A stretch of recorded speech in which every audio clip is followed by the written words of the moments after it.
Short hair hairstyles. Today we are talking Bixies, pixies, even short boy cuts, kind of all of the short haircut things. So I'm gonna break down my 5 favorite short hair hairstyles. Most importantly, I'm gonna talk about who they're best for, and if there's anything specific that you need to know about before you dive in on them. Looking youthful and vibrant at any age at all is all about one big thing when it comes to hair: volume. The thing about short hair is you can actually cut the volume in by using layers, and so you can really use that volume to accentuate certain things about a client's face shape, hence having a more youthful look. Now, also in this video, I'm going to be sharing a pro tip, if you will, on how to make any neckline a little bit more flattering on a short hair hairstyle, as well as how you can actually get any short hair hairstyle to look more youthful. Short hair hairstyle, that is a lot to say.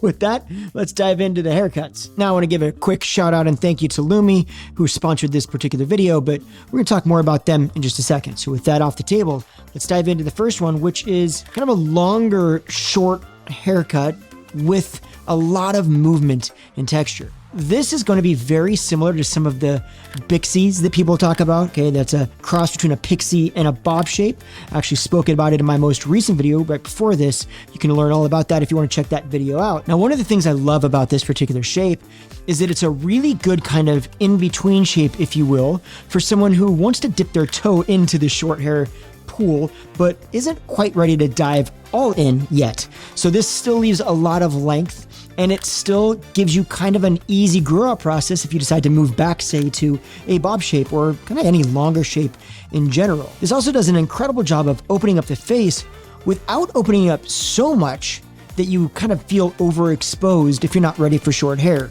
Because of the extra length on the sides and around the top and the front, around the bang area, you really kind of still have some of that feeling that you get, or some of that kind of protection, if you will, from long hair, but you're into a much more kind of short hair hairstyle, and a lot of movement and texture has started to come into play because of that length. So who do these work best for? These work great for pretty much any texture of hair. Where these shapes really shine is in a situation where you feel like you might have a longer face and you want to add a little bit of width to it. Because of the longer overall internal layering aspect of this shape, you really have some more length that you can work with on the sides. Now, you couple that with the fact that these shapes have a tendency to land somewhere in the chin area, very close to the chin, and that's going to compound that fullness, so you really can kind of offset the length pretty easily with these. Now, one thing that you want to know about these particular shapes is the length on top is still just long enough that it may be hard to get the amount of volume that you want to see in. So what they end up doing is cutting that top shorter and shorter and shorter to create more volume. But in reality, what they're doing is they're making this shape unbalanced. And what you'll end up with is this little divot, like you see in this photo right here.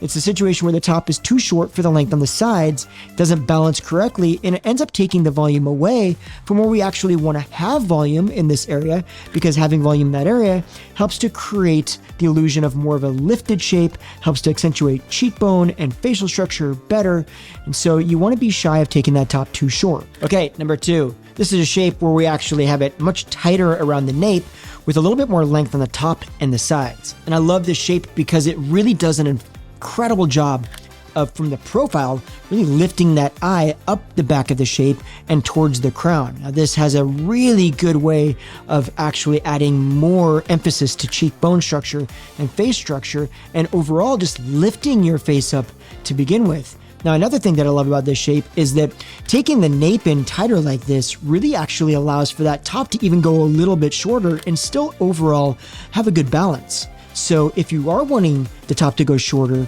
this may be a good way of kind of meeting you in the middle there and allowing you to get a little bit of extra shortness on top and still having everything work well. So who do these work best for? These work really well for anybody with a medium to fine texture of hair that want their hair to look more dense. Typically speaking, the closer you take your hair to the hairline in the back, the thicker it's going to appear, and it's going to support any sort of layering in the back much better the closer you take that. Now, not to say that these don't work well with thick hair, because they do work well with thick hair as well, because being able to take that nape really tight does a really good job of pulling some of that bulk out of the nape that has kind of a tendency to appear when you've got really thick, dense hair.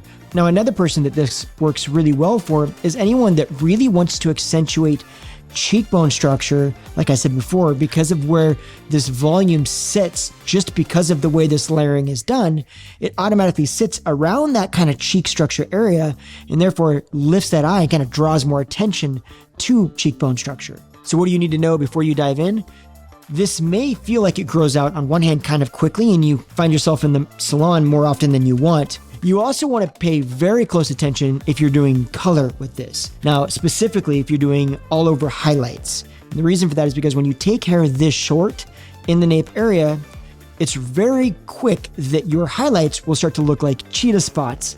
So one thing that you can do to combat that is just color the nape to your either natural color or to whatever color you're currently using as your base tone.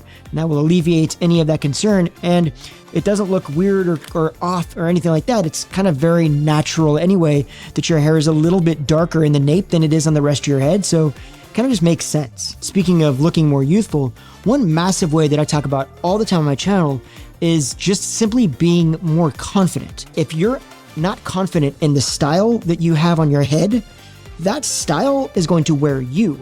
You won't be wearing it. Now, one thing that will rob your confidence, it actually, well, come with me. Okay, now this is our bathroom, and that is Lumi. Because one thing that does not build confidence is smelling bad. That never wins.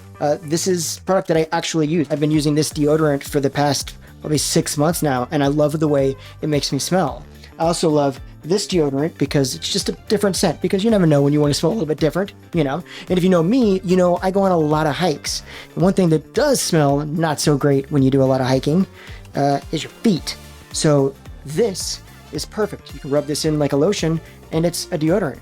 It controls odor for up to 72 hours. Clinically proven, does that actually, yeah. And I've found that it's true, it works. But I love these because they're aluminum free, they're skin safe, they're pH balanced, so you legitimately can use them anywhere. Where can you use these? Use them anywhere, you know, like underneath the boobies or booty. Keep them from being stinky. If your body has like a smelly part, Lumi is the solution. Now, the cool thing is they've got a starter pack that's perfect for new customers. It comes with a solid stick deodorant, a cream tube deodorant, 2 free products of your choice, like a mini body wash or deodorant wipes, whatever, and it has free shipping. And even more importantly, as a special offer to my followers, new customers get $5 off of that starter pack. So just use code JustinHickox23. You can use that with the link in the description below, or just go ahead and scan the QR code on the screen right now. So do that right now, like you should do that. It's solid stuff. I use it on purpose because I don't want to stink. Don't stink. Nobody wants to be stinky.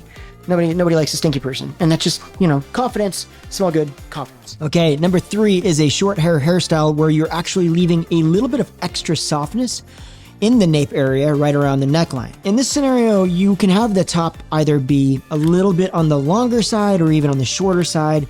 The sides can also be a little bit on the longer or shorter side. This really speaks very specifically to the amount of softness in the nape, not so much the rest of the overall shape. One of the things I love about this is it gives us that little bit of softness and femininity to the overall shape. Number 2, that taking the nape that short might have been a little bit too harsh for you, whereas this might make you feel a little bit more confident in having it this short. I also think this does a really good job of bringing the eye and wrapping it around the ear, like you can see in this photo, which actually brings your attention kind of up towards the crown.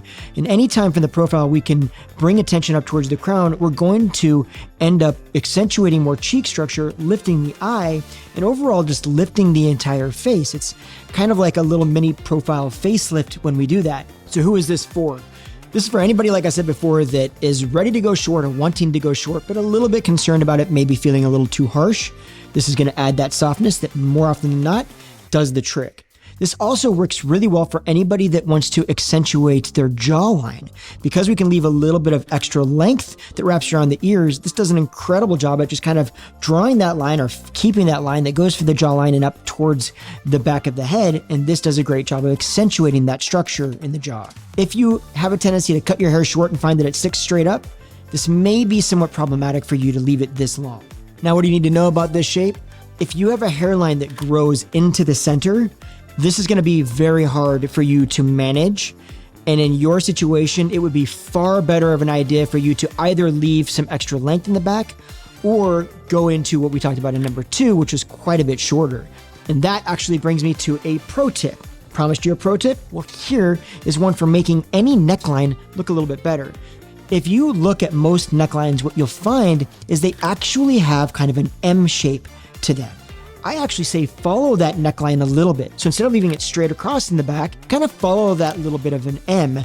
Now from the profile, this actually elongates the neck a bit, as well as it tends to grow out much better because if you leave it too long in the back, if you leave the length too long, it can tend to look kind of scraggly and piecey. Okay, number 4, and this one is where it's super short on the sides and the back with quite a bit more length on the top. And if I'm honest, this is one of my favorites of this entire video. Yes, and it's probably some of your least favorites. So let me break down why I love this. Okay, so I have 2 main reasons that I absolutely think that this shape is one of the best. One is because this screams confidence. Like you cannot wear this and not be confident. I know that in society today, a lot of people kind of deem any short hair over the age of 40 as just the old lady cut, which don't get me started on it. I think that's stupid and ridiculous. But I think it's going to be a very far-fetched assumption to take someone with a haircut like this, that's styled like this, and label that as an old lady cut. Now, you may be looking at this and saying, yeah, but this is really dramatic. Like, that's not a day-to-day style, which kind of brings me to the number 2 thing that I love about them, is they're versatile. Just because you wear it up and crazy and back like this, that doesn't mean that that's how you have to wear it. Maybe you want a more tamed down version of this, or maybe a little bit more of a polished, slightly conservative edge to this. You can easily wear this down and get a very polished look. So it really does have a lot of versatility. So who do these work great for? If you've got a medium to thicker density of hair, these are going to work phenomenal. But one thing you do want to be aware of is if you do have thick hair, you're really going to want to texturize the layers on top to really break up some of that bulk so that you can get your hair to stay back up and off of your face and have more versatility with the shape. These also work really well for anybody with a fuller or more round face. Because of the amount of volume on top and the lack of volume on the sides, you're immediately elongating your face structure more, and so that functions really well. So what do you need to know? The whole point of this overall shape is to have the sides dramatically shorter than the top. They're almost kind of not supposed to connect or balance. That's kind of what sells this look. Now the concern with that is that this could end up growing out kind of odd. Because we're not really tapering the sides down, we're just taking them really short, they might kind of grow out and get full and kind of bulky and just not really hold their shape very well relatively quickly, and therefore they may require a little bit more of a maintenance with how often you go to the salon. Number 5 is the short pixie. Now, this is the one where I get to share my kind of secret to how you can actually get any short length to look more youthful, and that I'll be explaining during my what you need to know portion of this particular style. But what I love about these styles is this is another one of those confidence game hairstyles. This is a situation where you've got to have a certain level of confidence to go this short and really rock it. Another thing I love is that these styles are really built on texture and movement, and therefore they're really built on the idea of not looking perfect. You actually want them to have a little bit more of a organized mess. So who do these work great for? Well, if you're smaller in stature like myself, or you've got smaller bone structure, smaller facial features, this works really well because it's not an overpowering length. These also work really well if you've got medium to finer hair texture or even thin hair. Especially on thin hair, the shorter you take your hair, more often than not, the denser and thicker it's going to look. Obviously, that is to a specific extent. If you shave your head, it's going to look bald. Okay, so what do you need to know about these cuts? Well, this is where I'm going to share my kind of key to how you can make any of these lengths look more youthful and vibrant. Back decades ago, shampoo sets were extremely important, and these styles were very contrived and very stiff. And they were stiff because they had to be for them to be able to last long enough for the client to come back in however many days they were going to be coming back in. Now, these particular styles kind of got phased out, and they were left behind with the folks that felt more comfortable in them, which ended up being an older demographic as time went on. The problem with this is that lack of movement and structure, that whole feeling kind of became synonymous with the idea of this old lady cut. Now, to kind of give you a visual reference of this, if you look at this photo right here, you'll see that while the shape is good, right, the volume is where it should be, there's still a lot of texture in with the overall style. Every little curl from that curling iron is exactly the same, and so it looks kind of very stiff. Versus if you look at this photo, you can see that there's still a lot of movement and texture. It's still the same length. The shape is still very strong. Its volume's where we want to have volume, but the movement and texture is not as contrived, and therefore it tends to have a more youthful and kind of vibrant overall feel. That is what you take into any short hairstyle that you're talking about. That is my tip and trick. So now you know all of the things. So yes, all of the things. But I'm curious, what do you think? Am I wrong on all this stuff? Is there one of these shapes that you love the most? If there is, comment below and let me know. And do not forget, as a special offer for my followers, new customers get $5 off of the Lumi Starter Pack that you can use with the link in the description, or just go ahead and scan the QR code on the screen right now. Thank you so much, Lumi, for sponsoring this video, and yeah, we'll see you next week. What even was that? I don't even know what that was. I'll never do that again. No, I won't. Bye.